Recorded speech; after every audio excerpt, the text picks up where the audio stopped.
ഇന്ന് 2026 മെയ് മാസം 5-ാം തീയതി. ഇന്നത്തെ സ്വർണ്ണവില നമുക്കൊന്ന് പരിശോധിക്കാം.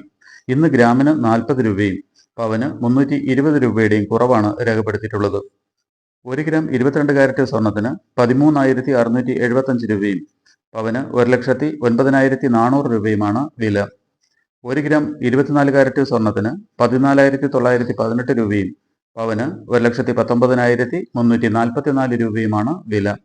1 ഗ്രാം 18 കാരറ്റ് സ്വർണത്തിന് 11,189 രൂപയും പവന് 89,512 രൂപയുമാണ് വില. സ്വർണം വാങ്ങുന്നതിന് മുമ്പായി സ്വർണത്തിന്റെ പരിശുദ്ധി കൂടി അറിഞ്ഞ് വാങ്ങുക.